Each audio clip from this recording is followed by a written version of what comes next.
Hello everyone, मैं हूं advocate Rahul Mishra और आज के वीडियो में आप सभी का स्वागत है।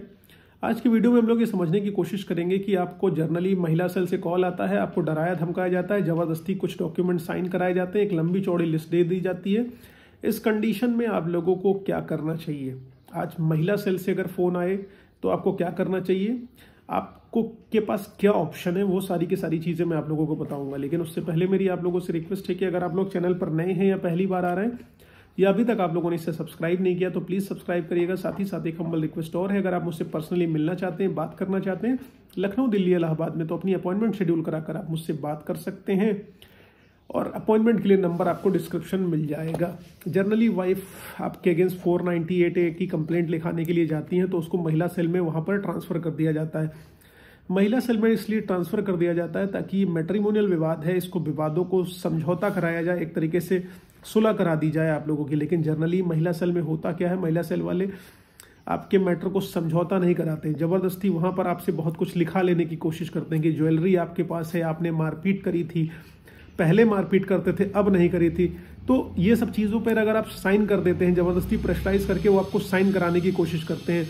तो अगर आप जान लीजिए आप उस पर लिख देते हैं कि मैं पहले मारपीट करता था अब नहीं करूंगा, या लड़ाई झगड़ा करता था अब नहीं करूंगा, तो एक तरीके से ये आपका कन्फेशन है कि आप एक्सेप्ट कर रहे हो कि आप मारपीट करते थे, लड़ाई झगड़ा करते थे, फ्यूचर में नहीं करोगे। पत्नी इस चीज़ को आगे चल के फर्दर केसेस में उठा लेती हैं। अब इसमें क्या होता है, काउंसिल में आप गए, आपके ऊपर प्रेशर क्रिएट कर दिया जाता है कि भैया अगर आप ये सब नहीं लिखोगे तो आपके ऊपर FIR दर्ज हो जाएगी। अब मान लो आपने नहीं लिखा, कुछ भी नहीं किया, FIR दर्ज हो गई और मान लीजिए वहां पर आपने ये सारी की सारी चीजें लिख दी, सिग्नेचर कर दिया, तो आप मान लो कि अगर आपने महिला सेल के प्रेशर में आके चीजों पर साइन कर दिया, हस्ताक्षर कर दिया, एक तरीके से एक्सेप्टेंस ले ली कि हम नहीं लड़ेंगे या ये सब नहीं करेंगे, तो आप केस लड़ने से पहले ही हार जाएंगे। तो ऐसी कंडीशन में समाधान क्या है? इसका समाधान ये है कि आप ये जान लीजिए कि महिला सेल के पास कोई भी ताकत नहीं है कि वो आपके ऊपर प्रेशर डाले या आपसे कुछ लिखाए। ठीक है, महिला सेल कोर्ट नहीं है, आप ये चीज ध्यान लीजिए। कोर्ट के पास पावर है कि वो आपके अगेंस्ट कोई ऑर्डर पास कर सकती है या कुछ कह सकती है, लेकिन महिला सेल के पास ना पावर है कि आपसे प्रेशर डाल के कुछ लिखा सके या कुछ ऐसा करा सके, वो कोर्ट नहीं है। ठीक है, अब मान लीजिए कई बार होता है कि महिला सेल वाले कंप्लेंट की कॉपी नहीं देते हैं, कहते हैं कि जो है हम कंप्लेंट की कॉपी नहीं देंगे, डायरेक्ट आकर जो है चले जाना, आप लिख कर दो कि आप ऐसी ऐसी चीजें नहीं करोगे।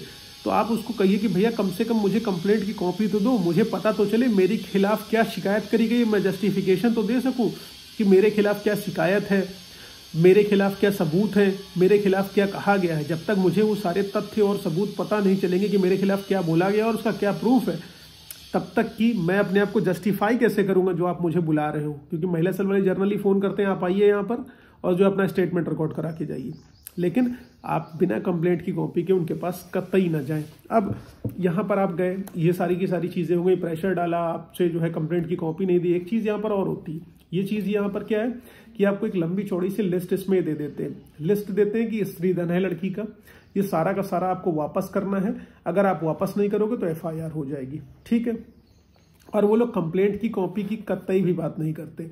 तो ऐसी कंडीशन में आपको क्या करना है, जब कंप्लेंट की कॉपी वो आपको प्रोवाइड नहीं करा रहे हैं, कंप्लेंट कॉपी नहीं दे रहे, तो आप RTI के थ्रू जो है कंप्लेंट की कॉपी मांगिए। RTI के थ्रू आप ये मांगिए कि इन्वेस्टिगेशन आखिरकार हो क्या रही है, जो कंप्लेंट मेरे अगेंस्ट की गई है इसकी इन्वेस्टिगेशन में आखिरकार हो क्या रहा है। जो लिस्ट जो है आपको दी गई है लंबी चौड़ी, लिस्ट के बारे में मतलब आप सीधे कहिए कि मुझे इस मैटर की जो आपने लिस्ट दी हुई है, मेरे पास कोई सामान नहीं है, अगर नहीं है तो सीधे सिंपल सी बात है कहिए कि नहीं है, इस लिस्ट की मुझे कोई भी अप्रोप्रिएट जानकारी नहीं है, इसलिए मैं महिला सेल की इस लिस्ट को डिनाई करता हूं। ठीक है, अमूमन यहां पर आपके ऊपर FIR हो जाएगी। जब FIR हो जाएगी तो आप ये जान लीजिए महिला सेल के पास कतई ये पावर नहीं कि वो आपको समन कर सके, वो प्रेशराइज कर सके, या वो आपसे स्त्री धन की रिकवरी करा सके, या वो आपका जो है स्टेटमेंट रिकॉर्ड करा सकें, या सेटलमेंट कर सकें।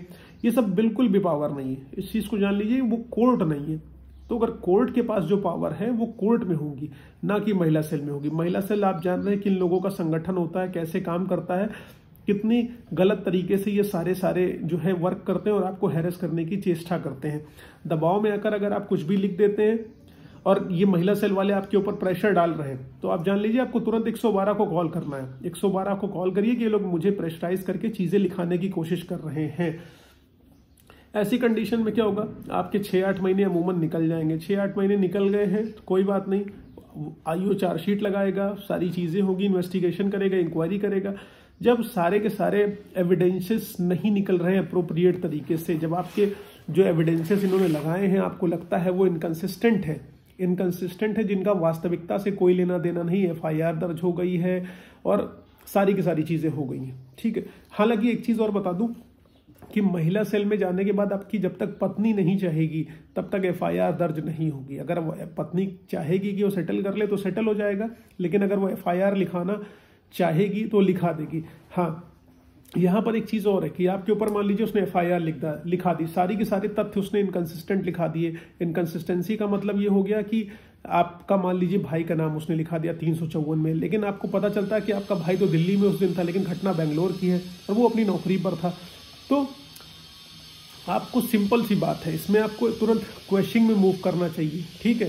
क्वेश्चनिंग में मूव करेंगे, 482 ऑनरेबल हाई कोर्ट में inherent power of the high court है, तो आपको ट्रायल नहीं फेस करना पड़ेगा। सबसे ज़्यादा लाभ होगा कि आपको ट्रायल नहीं फेस करना पड़ेगा। अगर ट्रायल फेस करने चले गए तो 4-5 साल आपके लंबे लाइफ के निकल गए।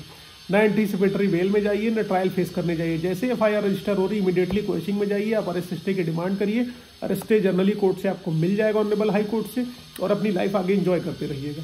और एफआईआर कहीं रद्द हो गई तो आप आगे चलकर फर्दर उनके अगेंस्ट कार्रवाई कर सकते हैं, जो कानूनी बहुत सारे प्रावधान है। उम्मीद है ये जानकारी आपको समझ में आई तो प्लीज़ लाइक से सब्सक्राइब करना।